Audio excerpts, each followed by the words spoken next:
Well, it's the long weekend, and we've been dodging rain all weekend, haven't we? But today is fantastic. So been big crowds every day, and the market has been really full, which is really good.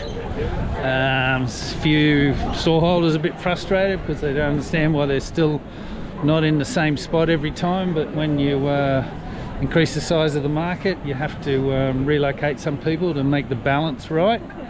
And it's all about making the market look the best it can. So that's what we're doing, and yeah, you're just going to have to be flexible as we're trying to teach everyone. We've got rain coming again for next weekend, unfortunately, but that's how it goes at the moment. I hope you're enjoying the how to become a stallholder. We've got part 2 coming up in this episode. And hopefully, you know, you can learn something. There are some basic information there, but hopefully there's some something for everyone. So yeah, enjoy it, and we'll keep giving you more information as we can. For example, one of my artists, she has quite expensive paintings, you know, in the thousands, but she decided that she needed a low-cost item, so she went and got phone cases with her artwork on it, and now she sells hundreds of those. So she's continually ticking over the sales, as well as enticing people to look at her art, hopefully buy one of the more expensive paintings, but at the same time still walk away with a phone holder, you know. So she's got, I think they're $50 or $70, you know. So definitely have a range of pricing and something to entice people to come to your stall, and do sort of price comparisons within your store. You know, you don't want them to walk away and compare prices and think about it.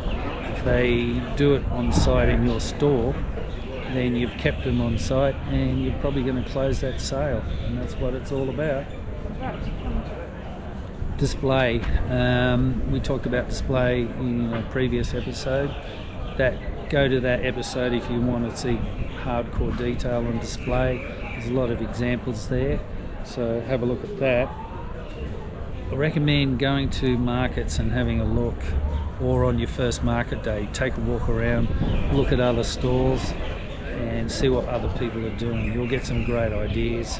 It's better than guessing what you think might look good. Go and spend the money. So save yourself money, save yourself time, have a look at what other people are doing. And one thing, when you see something you like, it probably means everyone will look at your stall and like it too. So go with what works. Don't try and reinvent the wheel. It's definitely worth going with a true and tried method. Spend time getting it right. It's more important to get it right than to waste time getting it wrong. Of course you will make mistakes, but do whatever you can to try and get it right the first time.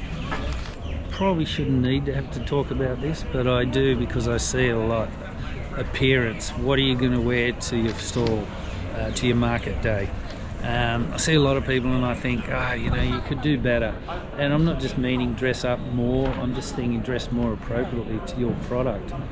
You know, if you're doing something that's funny, dress funny. You know, dress loud, dress bright.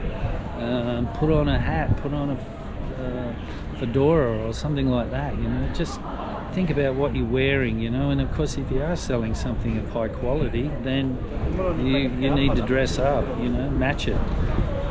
It will sell your product better if you look better. If you look sloppy, then that's what people are thinking, you're sloppy, and they won't want to spend their money. Remember, people want their money to go to a good home. So think about when you buy something, you always want it to go to the right person. That's why you're spending with them. We don't spend with sloppy people, we don't spend with dickheads. So again, look good, be good, and it'll all happen. Your first market, okay, let's get back to that. Make sure you understand the rules and the instructions the markets manager's given me. I send all my new store holders a full list of all our instructions, the basic instructions, plus a link to our website with all the rules. And it clearly always says, park here, do this, do that. And you know what? About 5 times out of 10, half the time, I get asked, oh, where do we park? What do we do this? And I go, are you kidding me? You didn't read the instructions. make sure you know what you're doing. If the market you're going to doesn't have a good list of instructions, make sure you ask before you get there. Save time so you know what's going on before you get there. Or go and visit the market before your registered day and just check it all out. Make sure that you fully understand what's going on. Is your stock ready? Do you have all your stock? I mean, don't turn up to your first market and you've only got half the stock because some of it didn't arrive. You're better off cancelling and waiting until you've got all your stock. Display, once again, make sure you've practiced your display at home. You're really clear on how you want to do it. Maybe get someone else to have a look at it or take photos of it and study it, check it out. Stand back, have a good look at it. Does it look right? If it's not right, fix it. Really, really put the effort in. This is all part of being organised. Are you healthy? Don't turn up if you're coughing and splattering or you're tired and you're grumpy. It's just not going to work. If you can cancel in a fair amount of time before the market and you know you're sick, then do it. If you're sick on the morning, then maybe if that market doesn't do refunds or won't credit you and let you come another week, then you're better off staying home than coming to work sick and trying to battle on. It's just not worth it. You're not going to get the best out of your store or yourself. Weather is a big thing in markets. It's an outdoor event, so do more than just look at the Apple weather forecast. It's from America. It's a computer generated report.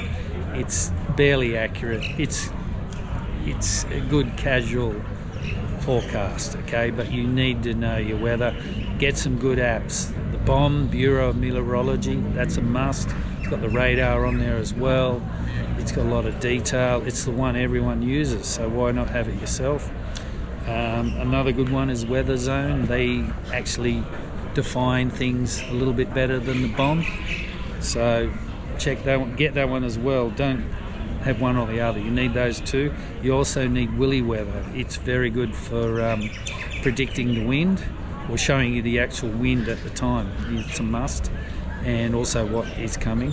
And you can also combine all the apps together sometimes when it's differing opinions on what the weather's going to be, and together you can sort of formulate your own idea on pretty much how the day's going to be. Another one is Rain Parrot. That's the one I use for what's coming in the next 30 minutes. You know, is the rain going to hit us or is it going to miss us? That one's pretty good for at the time weather reporting, especially rain. And get some others. You know, like I said, sometimes you've got to look at about 6 to formulate your own opinion what it's going to be, because honestly, with this La Nina going on, a lot of the weather forecasts are wrong, inaccurate, or they just don't know, and the BOM has been admitting as much, so that's sort of the world we're in. But being a storeholder, you need to know what's going on with the weather. Okay, another important aspect of being a storeholder is marketing, and of course social media is ruling our lives, and it should rule your store, because it'll be very good for your business. Instagram, I find, is the best. I don't know about TikTok, but maybe that could work for you. I'm not so sure, but definitely Instagram. Facebook is okay as a backup, but don't use it as your primary. A website, definitely get yourself a website. You might even want to get into online selling, but definitely good for information on your website. You can direct people to it. You can display all your products. Etsy too, I think is pretty good. Obviously I don't use it myself, but I know a lot of storeholders do, and sometimes I look up storeholders or new applicants and check out all their products. A big aspect of being a storeholder is selling. You know, are you a good salesman? I think the best advice I can give you is be yourself. Don't try and be something you're not. People will see through it. Just let your own personality shine. We're already established that you have a lot of personality. You're a people's person, so just use those skills. Talk about your products. Say hi with a smile. Ask open-ended questions, you know. Don't ever say, can I help you? Because I can tell you in the back of everyone's head is, no thanks, I'm fine, but I really wish I could say to you, I want you to help me. But they won't. So just never ever say, can I help you? Just ask open-ended questions, you know. What about this day? It's pretty good. And are you looking for something particular for someone? They'll always have to answer those types of questions. And once you open a conversation, you're on your way. So make people feel comfortable and get the conversation started. What's your goals for your first day at a market? You know, I know some people you want to make a lot of money the first day, you want to be super successful. Yeah, we all want that.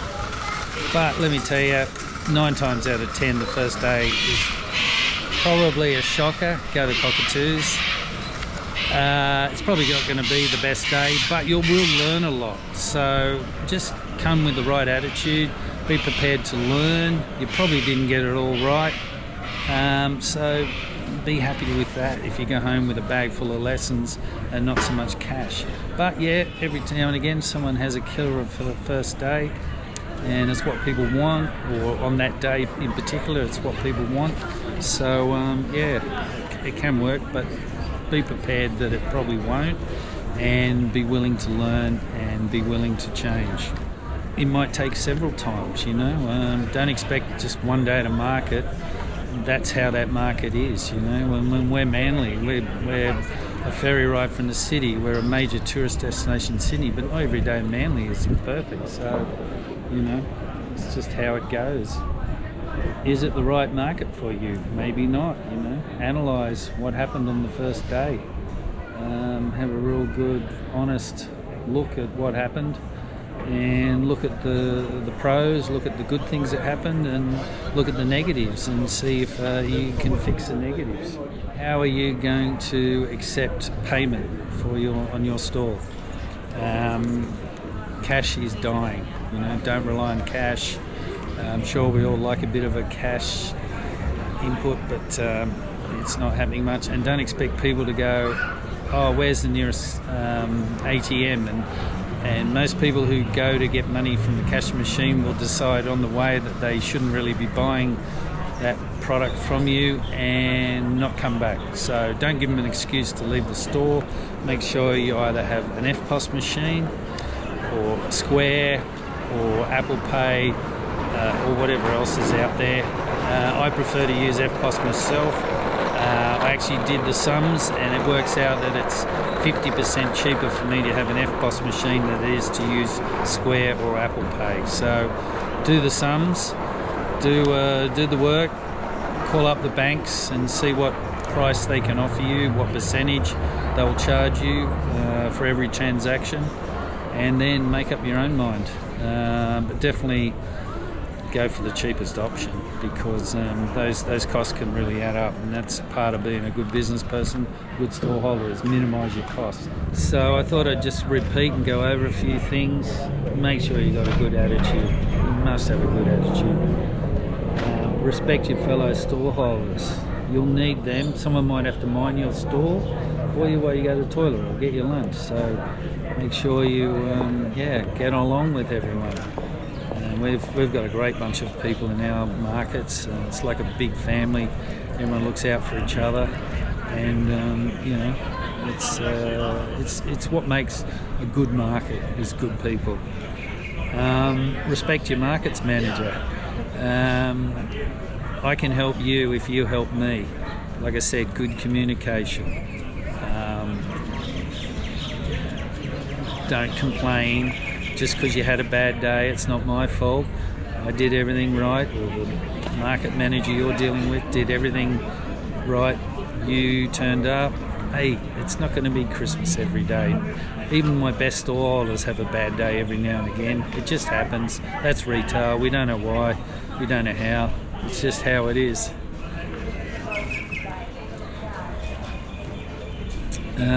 It's an outdoor event. Not every day is sunny. Not every day is perfect. Yesterday we had a shower come through that wasn't on the weather report. It just said sunny all day, and then bang, next minute we had 10 minutes of rain. But everyone kept a good attitude, and pretty much it cleared, and then the sun come back out. The people stuck around anyway, and then it was a busy day. Everyone had a great day. So just don't lose it if the weather suddenly turns. It's the weather. It's just how it is. And if something isn't working in your store, then don't whinge, change it, do something about it. You should always have the attitude of trying to improve yourself every time.